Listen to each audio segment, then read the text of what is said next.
O time dela iria voltar a essa casa mais uma vez. Uma responsabilidade grande, né? De trazer a palavra para os nossos corações. Palavra muito conhecida. Porém, irmãos, a palavra de Deus se renova a cada manhã.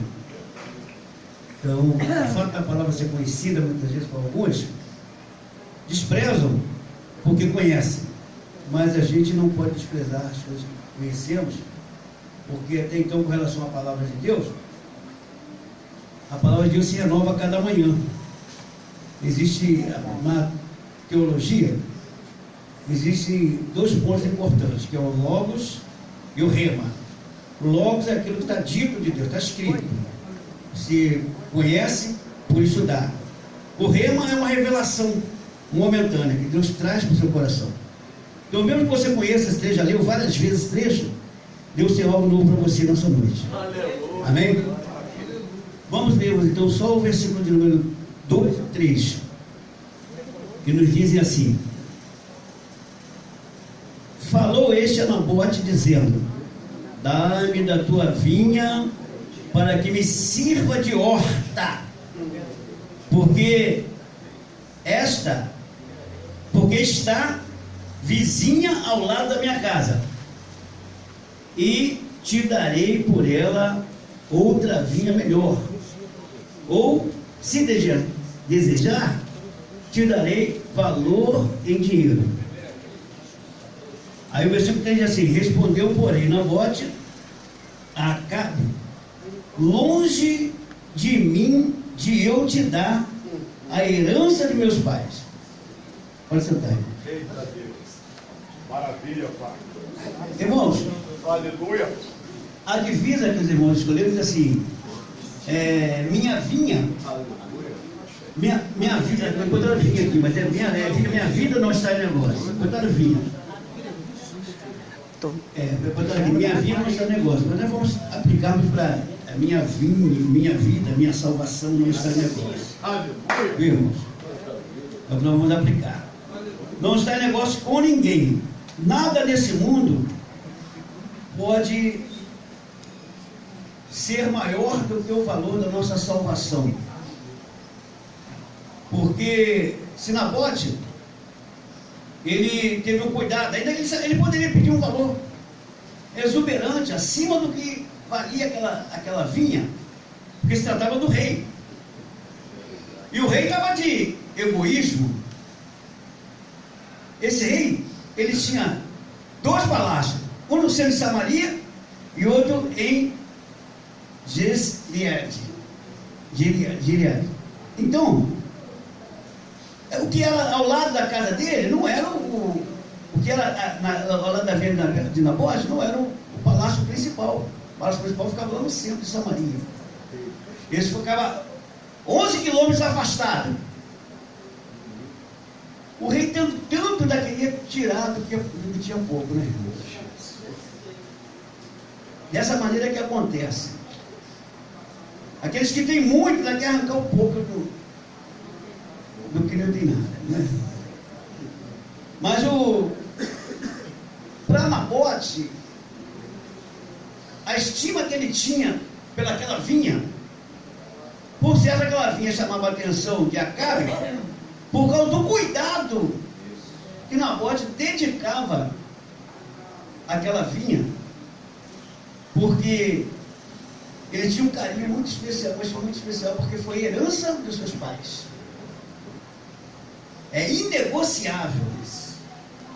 Era inegociável para ele. Hoje já não se trata tanto assim a herança que vem dos pais. Os filhos ficam doidos que os pais morram, quando morrem, pega tudo e vende e acaba com tudo.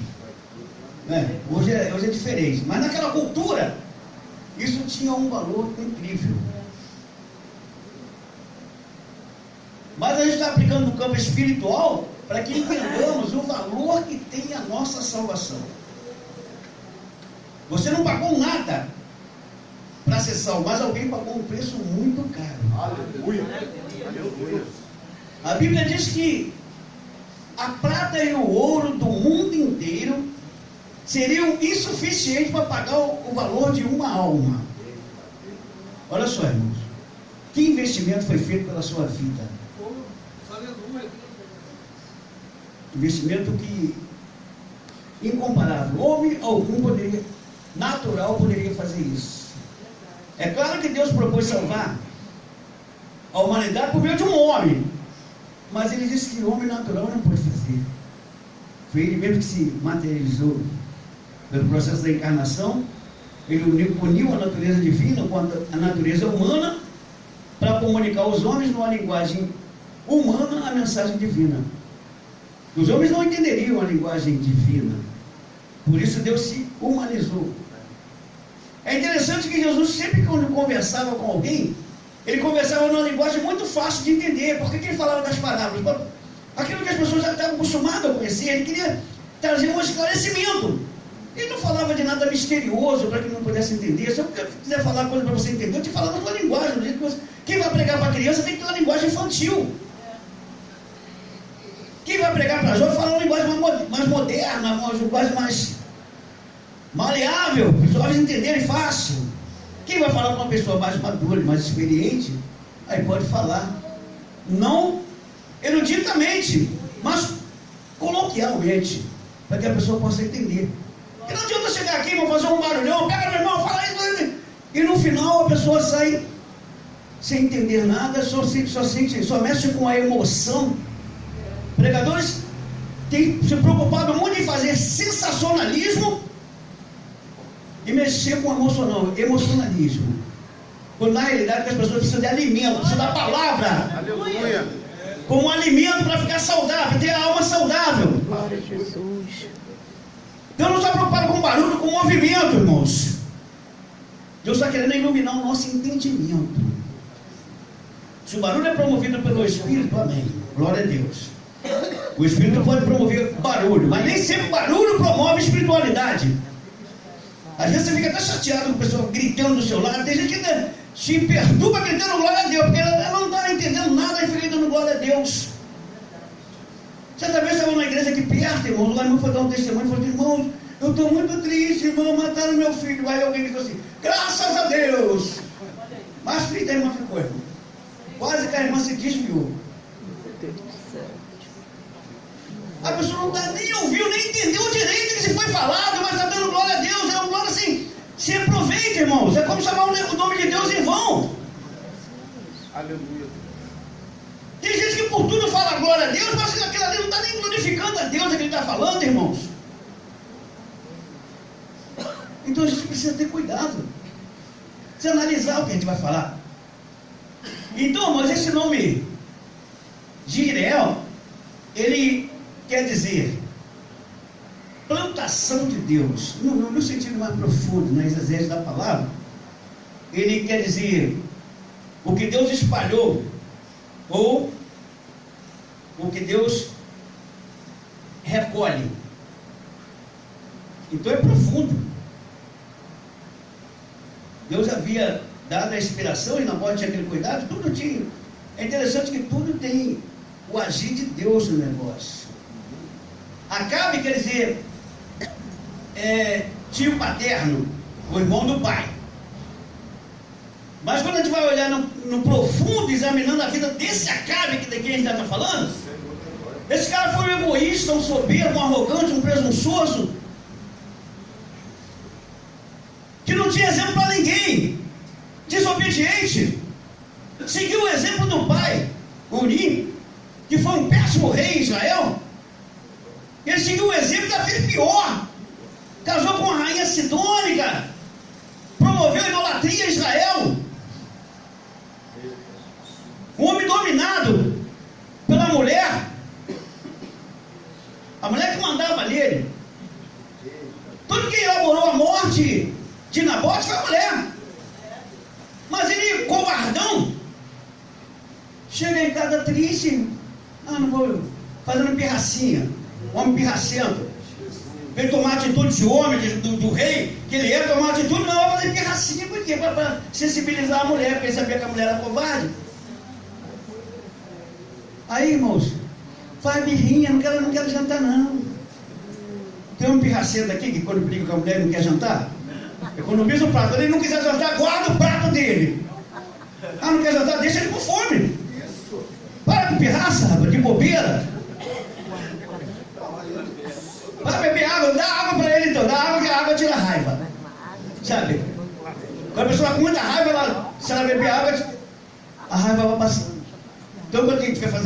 pirracinha, não quer comer? Ah, então tá bom, fica sem comer. Guarda o prato dele, ou então dá para as crianças. Divide com as crianças. Deixa ele com fome mesmo, que está sendo bobo. Mas tem que ser macho, tem que ter postura. Sabe, a palavra homem quer dizer autoridade. Quando Deus chamou, quando Davi estava preparando Salomão para ser rei, ele chamou Salomão para um conselho e disse: ó, ser homem. Sabe que Salomão era meninada? Era meninada? Não. Ele quer dizer, tenha autoridade. Sabe, querido? Aprenda a ter autoridade. Ser autoridade não é ser arrogante, resolver tudo na pancada, não, irmão. Ser autoridade é ser determinado na posição de exigir que se cumpra aquilo que você determinou. Sabe por que muitos lares têm muita briga? Porque o cara está frouxando. Frouxa as cordas, a mulher manda. E depois que ela toma o controle, não tem jeito não. Se a mulher tomar o controle, já era. E às vezes fica mais que ele perde o controle, porque às vezes quer ver um pouquinho na preguiça, tem uns que não querem trabalhar, a mulher que está trabalhando, que passa a mandar é ela mesmo. Quem paga é que manda. Viu, irmãos? Mas não era para ser assim. Mesmo a mulher trabalhando, na nossa cultura, as mulheres trabalham para ajudar na renda familiar. Mas, como cristãos, precisamos entendermos que o homem não perde a liderança da casa porque a mulher está trabalhando, não. Mas às vezes, em alguma situação, a mulher está ganhando mais do que o homem. Aí o cara chega e vai dizer: sai do meu sofá. Ah, eu sou irmão. Sai do meu sofá. Está assistindo a minha televisão? Porque ela comprou, só a misericórdia.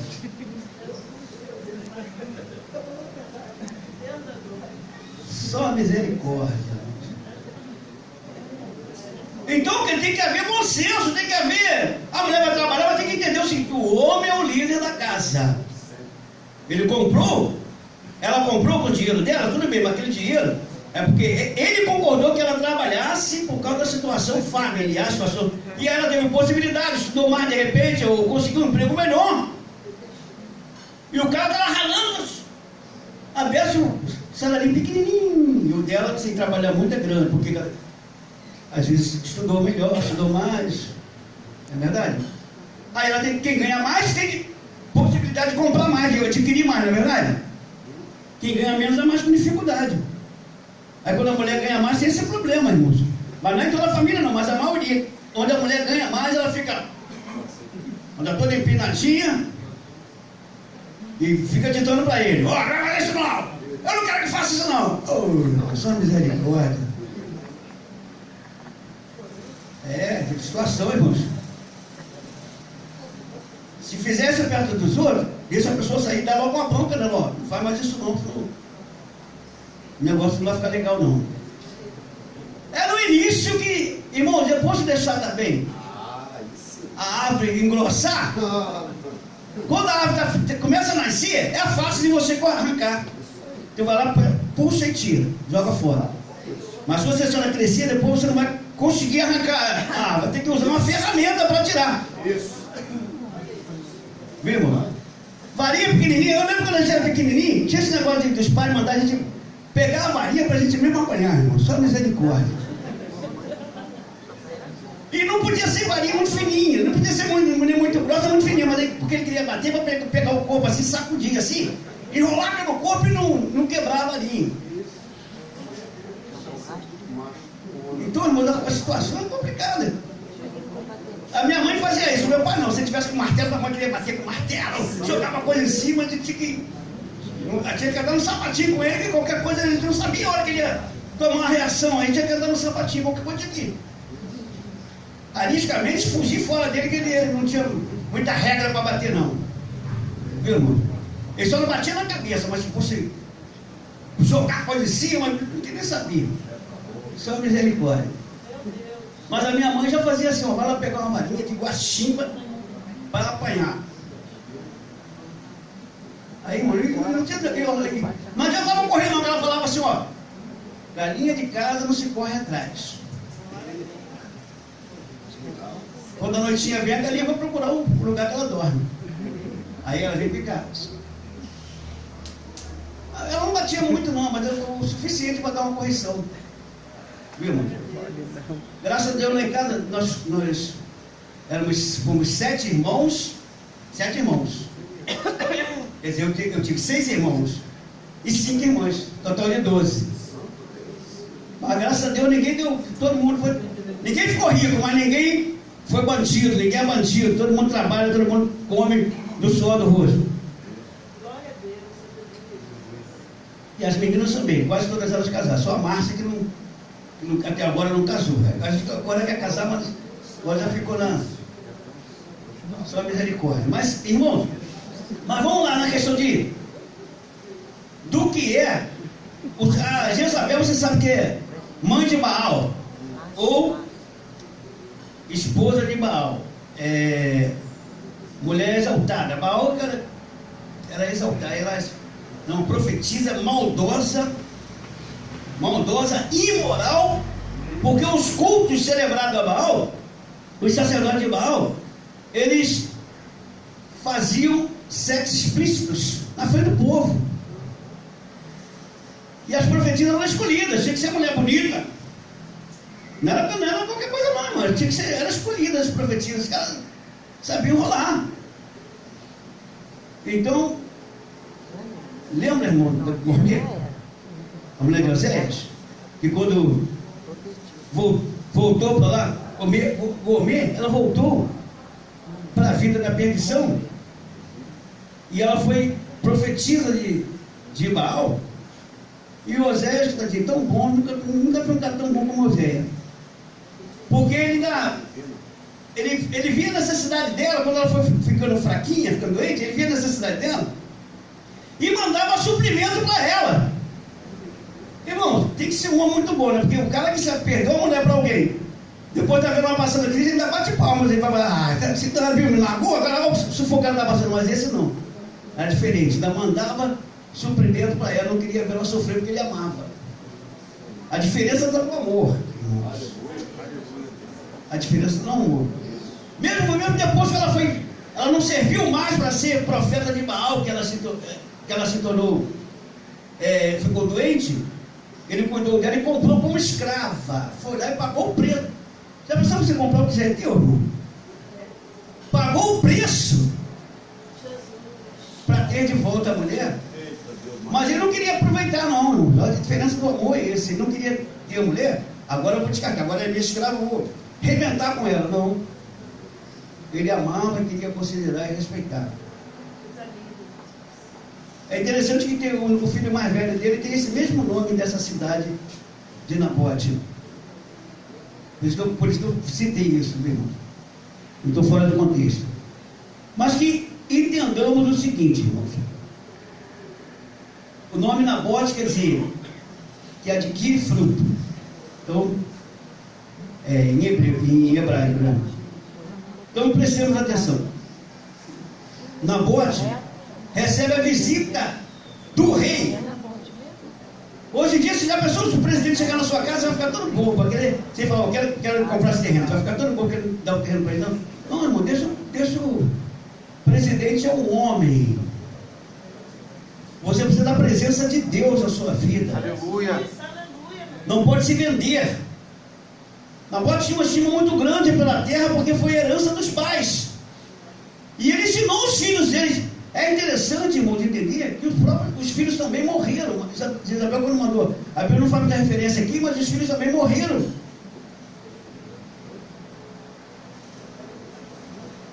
Porque a herança era deles também. Então ela queria acabar com toda a linhagem de Nabote, para não ficar ninguém com o direito da herança, e ter o que era de Nabote para o esposo Acabe. Mas, irmãos, nosso Deus que não dorme, se levantou e trouxe o castigo que ela merecia. Irmãos, então é preciso que entendamos que a gente tem uma herança do Senhor. Vamos para o lado espiritual, a salvação.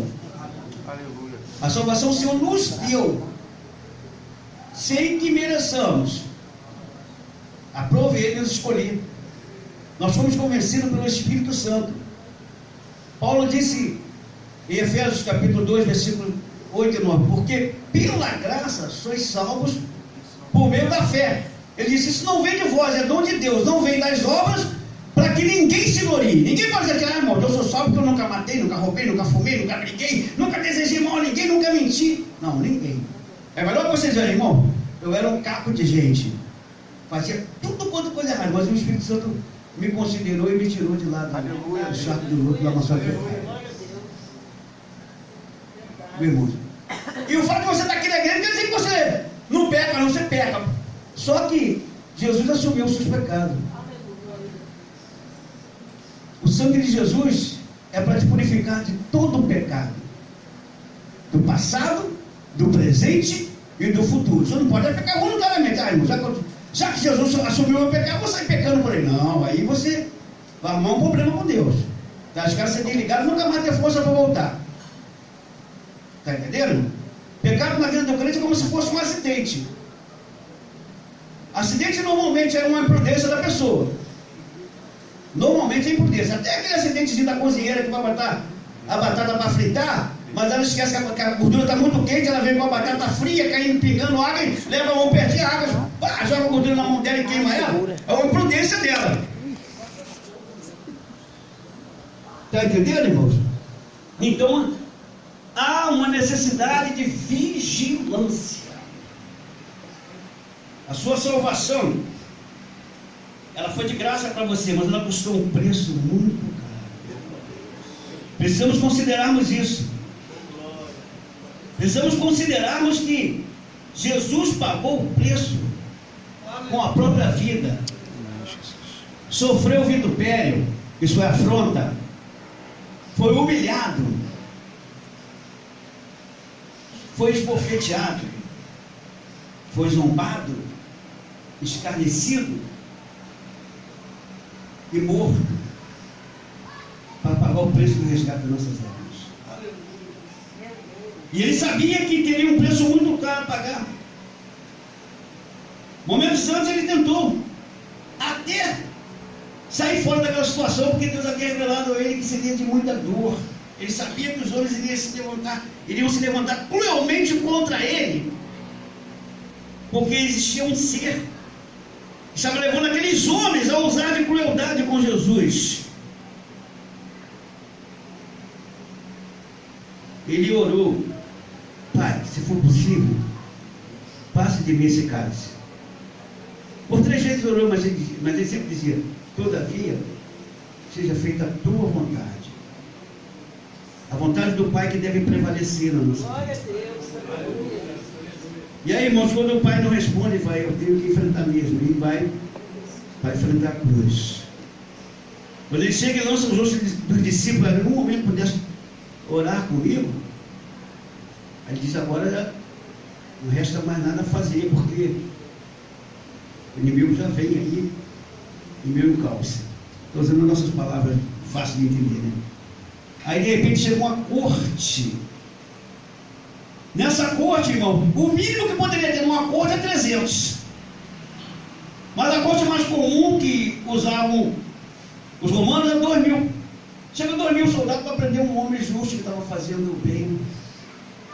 O homem que estava revolucionando, mas para o lado do bem. Houve muitos revolucionários em Israel que causaram mal para a população, mas aqui ele estava revolucionando com o bem. Estava curando enfermo, libertando o Aleluia, Deus.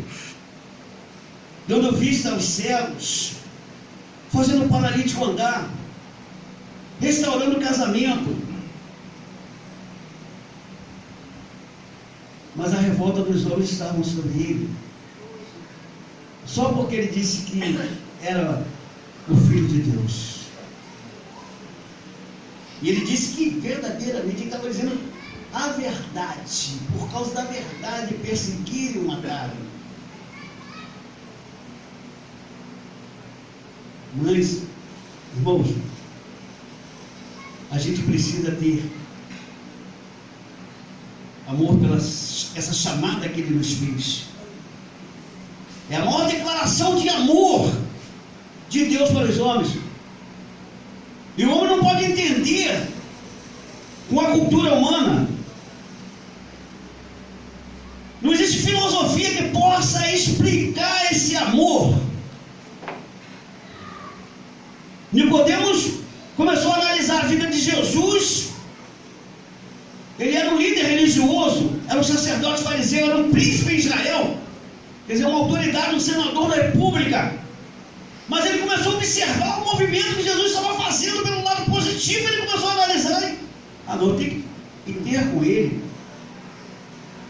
E procure ter com Jesus. Vai à noite. A noite simboliza a escuridão das trevas ainda, né? Não quer dizer que tem diferença. Ele poderia ter de dia também, mas ele estava em treva, porque ainda não estava esclarecido ainda. E ele chega fazendo um elogio para Jesus. Sabemos que é mestre, filho de Deus, porque ninguém pode fazer esse sinal que tu fazes se Deus não for com ele. Jesus não teve aquilo com uma bajulação, mas Jesus disse para ele: necessário fizer nascer de novo. Olha só, ele se surpreende diante daquela palavra.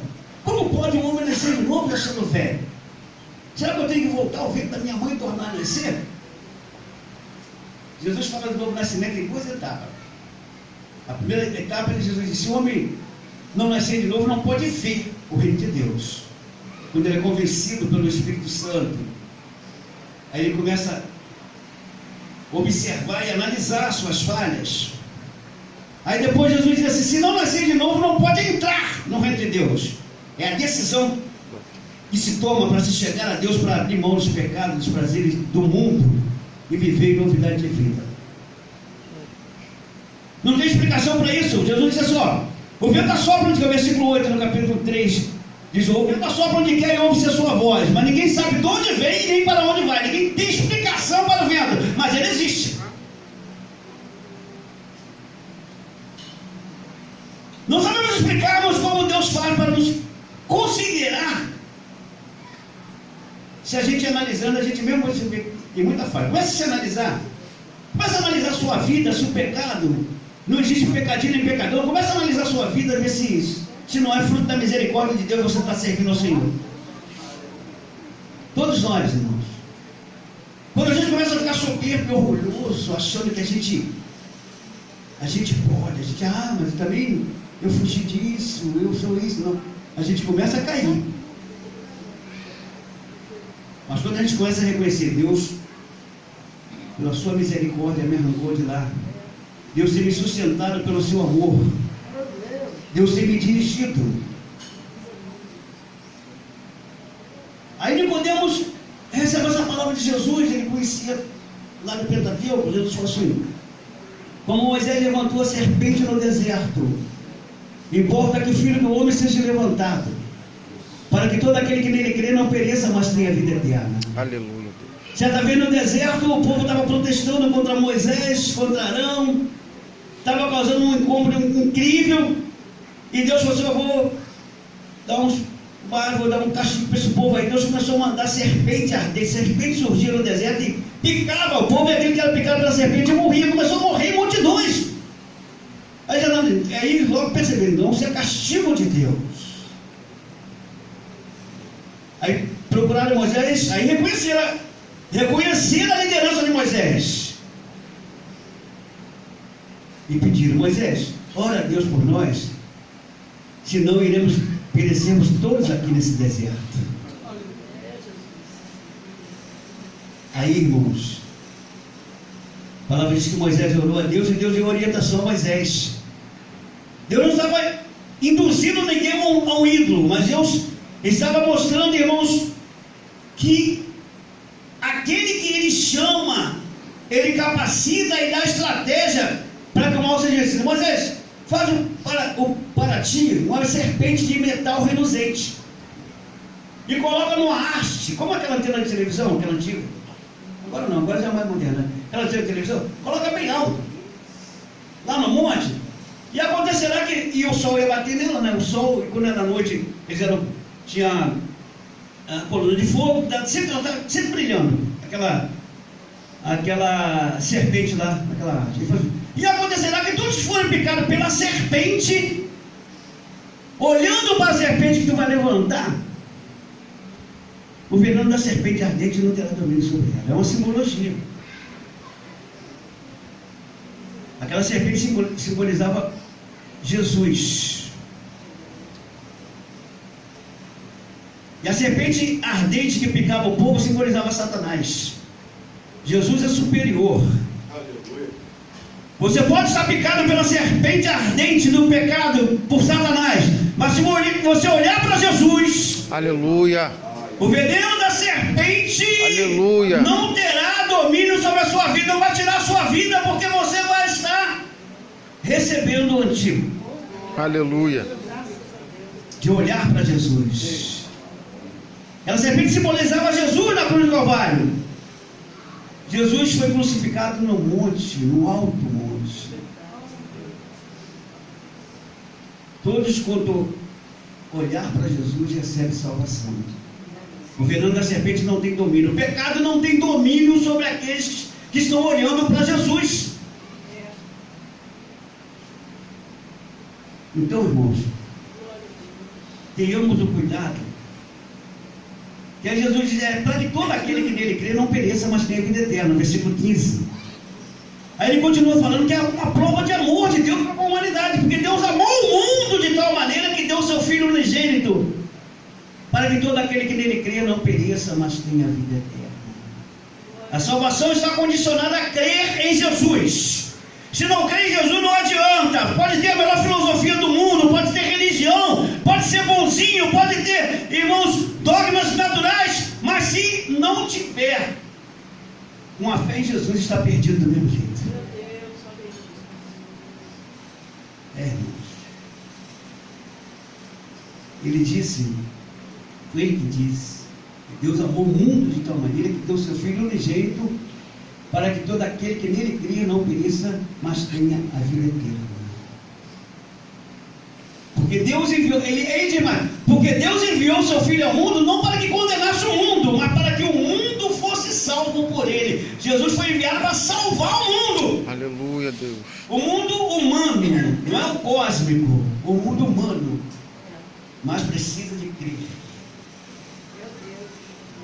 E nós pregamos a palavra que desperta a fé nas pessoas.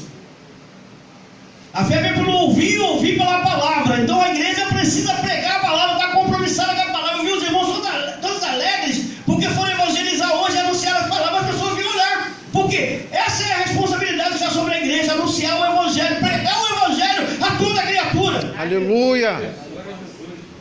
É muito bom formar grupo, cantar, louvar, adorar a Deus, mas o mais importante é almas que estão lá fora, irmão. Aleluia. Não vamos ficarmos esperando as almas virem aqui, só virão aqui depois de serem alcançadas, irmãos. Nós precisamos irmos e anunciarmos. Jesus salva, Jesus liberta, Jesus aleluia. Cura. Jesus nos mandou vir a essa rua para trazer uma bênção para a sua casa, para a sua vida. É o dever da igreja, irmãos. Tem varões aí que falam assim, irmão, vamos evangelizar. Ele se arrepia de medo, eu não sei evangelizar. Evangelizar é apresentar boas novas, é apresentar o evangelho, boas novas de salvação. O fato de você mudar de vida, a sua conduta já é uma pregação. Por isso que Satanás tem feito com que as pessoas agora se modernizem e estão andando como o mundo, não faz diferença. Se ele fala igual ao mundo, anda igual ao mundo, faz o que o mundo faz, que diferença ele tem? Mas se nós recebemos a palavra e modificarmos a nossa maneira de ser, temos prudência no nosso caráter, temos vigilância, é a palavra para o obreiro, tá, irmão? Não é varão? Varão é homem. Homem resiste. Então, irmãos, os crentes estão querendo andar igual ao mundo. É uma mãe forte, é tudo. Você não conhece o crente, ele tem que falar que ele é crente. Se você não tiver intimidade com ele na igreja, você não conhece, basta no camarada, você não sabe que ele é crente. Ele está vestido igual ao mundo, falando igual ao mundo, fazendo como o mundo faz. Que diferença tem? Chega no trabalho, o cara, em vez de glorificar Deus, ser diferente, pelo mundo vai cantar um louvor, bota o radinho dele numa pregação, não. Você está ouvindo futebol, discutindo futebol, falando de mulher. Se tiver alguém aqui, quem tiver alguém fazendo isso, toma vergonha na cara. Se você aceitou Jesus, tem que ser diferente. Está entendendo, irmãos? Nós fomos chamados para sermos diferentes. A nossa vida é uma pregação. Talvez você nunca terá a capacidade de elaborar um sermão e transmitir sermão por meio da pregação, mas a sua vida transmite. Os seus negócios transmitem. A sua fidelidade nos negócios transmite. A sua boa conduta transmite. Aleluia.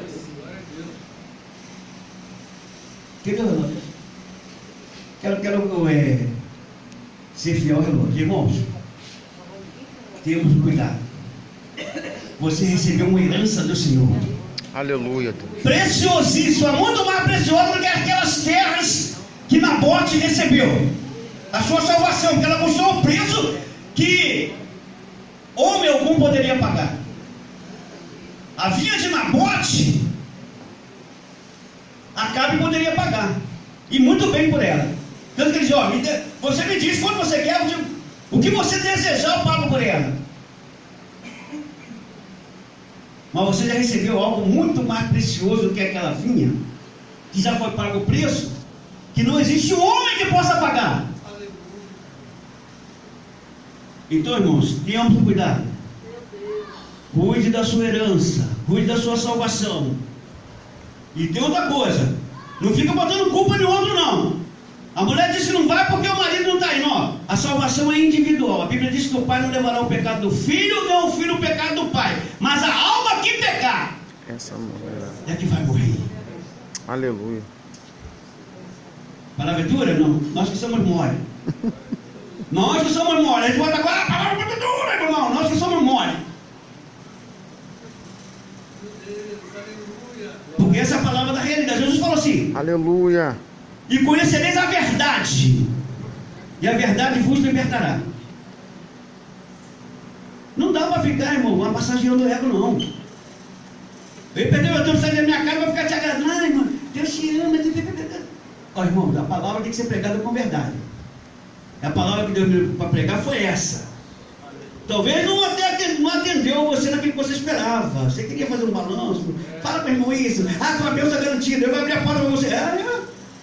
Eu vou abrir a porta assim, mas toma posição primeiro diante dele. Valoriza a tua salvação. Se fosse todo mundo que estivesse desempregado, estava perdido. Irmão, desemprego não tem nada a ver com salvação. Doença não tem nada a ver com salvação. A salvação já foi pago o preço por ela, você já recebeu a salvação, agora você tem que ter cuidado com ela. Cuidado, porque alguém está querendo te tomar, alguém está querendo comprar de você, não se venda. Aleluia. As ofertas são muitas. As ofertas são muitas, irmãos. Para te tirar, para comprar a sua herdade. Mas você não vai ceder porque você valoriza. É uma herança que você recebeu não do Pai da terra, mas do Pai do céu. Ele pagou o preço. Ele mandou alguém para pagar o preço. Sabe, irmão, Deus não estava se agradando porque ele virou as costas para Jesus. Não, porque ele estava se agradando aqui, não. É porque Jesus assumiu um compromisso com o nosso pecado. Deus não estava nem vendo Jesus, ele estava olhando a condição do homem, do pecado. Então Deus não olha para o pecado. Jesus não assumiu a culpa do homem. Jesus estava ali no lugar da humanidade, estava? Então ele falou, Jesus falou: Pai, Deus meu, por que me desamparaste? Eloi, Eloi, lama sabachthani. Não, Deus não havia desamparado Jesus. Jesus estava assumindo a nossa culpa. Deus estava assumindo a nossa dor. Deus estava pagando o preço do resgate das nossas almas. Foi por isso que houve aquele silêncio. Depois Jesus olha para aquela multidão de algozes e ele mostra a sua força de Deus e diz: Pai, perdoa-lhes, porque eles não sabem o que fazem. O homem que se levanta contra Deus não sabe o que está fazendo, irmão. Está com a mente perturbada, está dominado pelo pai das trevas. Então, irmãos, recusar a palavra de Deus é se levantar contra Deus. Que o Espírito Santo ilumine o nosso entendimento, que a gente tenha graça para recusar as ofertas que são feitas. Assim como Acabe olhou para aquela vinha bonita de Nabote e desejou e quis pagar por ela para poder tirar o direito do pobre, Satanás está fazendo de tudo para te convencer a aceitar uma oferta do mal e vender a sua herança. Mas em nome de Jesus, você vai dizer: Satanás, não tem para você, porque é herança do meu pai. Aleluia. Foi meu pai que me deu. Aleluia. Foi meu pai que me deu. Então não tem negociação. Irmão, que o Espírito Santo aplique no nosso coração esse desejo. Sejamos fortes. Sejamos valentes contra o mal. Mas só faremos isso se a gente estiver aliançado com o Deus que foi enviado a esse mundo para cuidar da igreja, o Espírito Santo. É o Espírito Santo que vai nos dar força, vai nos dar graça, vai nos dar sabedoria, vai nos dar a capacitação necessária para a gente vencer o mal. As ofertas são muitas, mas o que nos espera, a Bíblia registra, o que nos espera é incomparável com toda a riqueza desse mundo. Aleluia. Amém, querido? Agora pode dar glória a Deus. Sabe, irmãos, eu não fico preocupado com esse negócio de estar pregando todo mundo. Agora, só pode estar o quê? Eu quero que você entenda o que eu estou falando. Quiser fazer um showzinho aqui, também sei fazer show, mas não é para fazer show, irmãos, aqui é para pregar a palavra, para você entender. Os pregadores estão fazendo show no púlpito. O cara modifica, pega o microfone, o cara está lá conversando igual um tonto lá, quando pega o microfone ele fica santo por causa do microfone. O microfone não é santidade para ver de ninguém, não. Santidade é compromisso com Deus. Aleluia. Está entendendo? Aleluia. Então, eu quero dar alguns pregadores novos aí que não tem muita experiência. Tenha cuidado, irmão. Forma o seu próprio estilo, não fica copiando ninguém, não. Não fica copiando ninguém. Seja você mesmo autêntico. Peça a graça do Senhor, peça sabedoria para você ser você. Deus investiu em você, Ele vai cuidar de você. Tem camarada que é imitador nato. Quer vestir igual o outro veste, quer falar igual o outro fala, gesticular igual o outro gesticula. Seja autêntico, irmão. Seja você. Só tem você. Deus, com seu DNA, Deus só criou você. Hein? Aleluia. Amém, irmão? Não vou nem pedir perdão a ninguém, porque isso é a palavra de Deus. Aleluia. Eu vou pedir perdão para você que está te alertando na palavra? Tem que tomar condição, irmão. Então tem muitos pregadores aí, tipo papagaio. Papagaio, andou aí esses dias rolando aí um videozinho do papagaio, que ele, perto de uma congregação, quando o pessoal dava glória, ele, o pessoal dava glória, o papagaio não dando a glória, irmão. E o papagaio começou a gritar glória. Você não é papagaio para ficar imitando os outros, não, irmão. Você tem identidade, você tem autenticidade. Então seja você, seja autêntico. Aleluia. Amém, querido? Eu gostei que o amém foi fraco.